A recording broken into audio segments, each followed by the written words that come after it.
Hey guys, it's Dan here from PixelFix and welcome back to my channel. Today we're going to talk about accessors and mutators. I'll be showing you two ways how we can implement these accessors and mutators. The first way would be what you normally would see in a project before Laravel 9, and the second way would be the default way from Laravel 9 onwards. Well, as we know, Laravel keeps evolving, so this is something that might change in the future, it might not. Now, just to give you an explanation on what an accessor is, an accessor transforms your data from your model before you access it, hence the name accessor. A mutator is something that mutates or transforms your data before it gets saved to the database.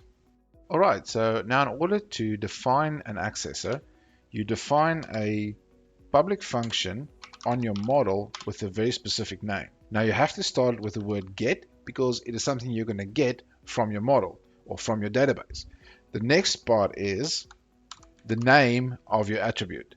In our case, it's just name because it's the user's name. And then you have to suffix it with the word attribute.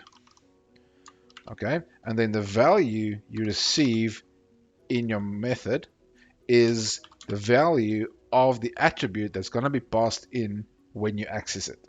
And now in your method, you can transform your data and return it. So we'll simply just return the name in all uppercase. All right, so let's see this in action. Let's clear our console and open up Tinker.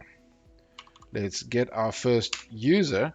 And now as we can see, the name is administrator in lowercase with a capital A. What we're going to do now is just return it or access the name. And as you can see, our accessor transformed it to all uppercase. Okay, so now let's define a mutator on the name attribute. And we do this in a similar fashion by creating a public function, and now we call it set because we're going to set the attribute before committing it to the database.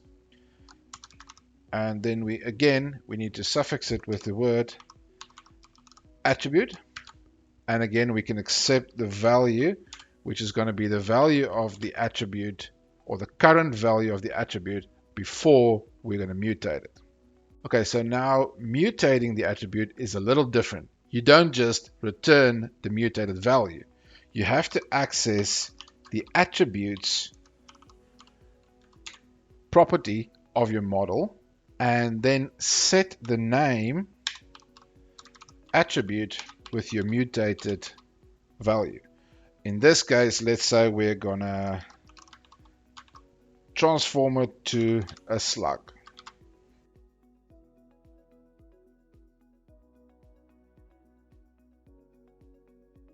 Okay, so let's restart Tinker to see this in action. Okay, let's get our first user again. And now as you can see, this is what our name looks like. And let's say we're going to change the name to, let's say name equals, and we're going to make it the new user name. Okay, so let's save this and get out of Tinker, and then we can restart and check our first user. And there we go. We see that our mutator worked when we saved our model. And our accessors should still work when we access the name. There we go. Transformed into a slug and uppercase.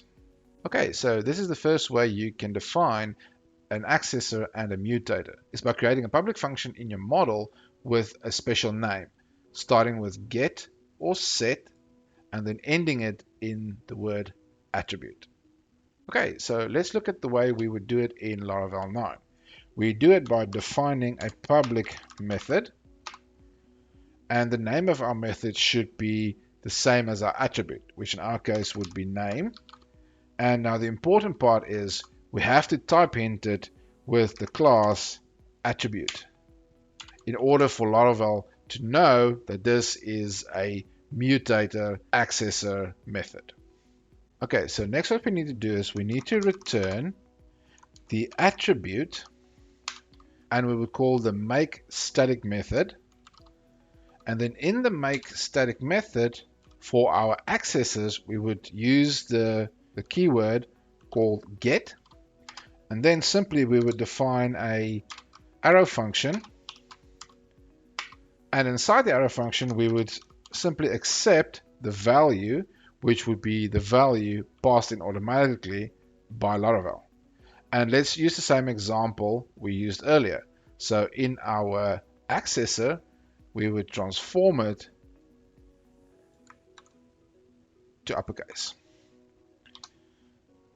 Now the difference between the first way I showed you and this way is we can define our accessor and our mutator within the same method. So all what we need to do now is call the second keyword set and specify a arrow function again where we accept our value, and let's return the same slug as our transformed attribute. Okay, so let's comment these ones out. I'll leave it there for reference, and let's restart Tinker. All right, let's find another user. Just say user find, and then there's one with ID 2, and there we can see user. Let's change the name.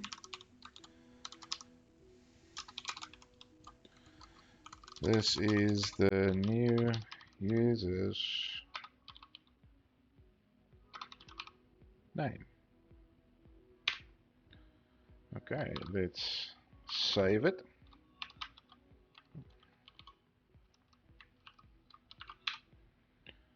Okay, and let's just quit and try again. Let's get our user again, which is user 2, and there we go. Our mutator is working, changing it to slug case.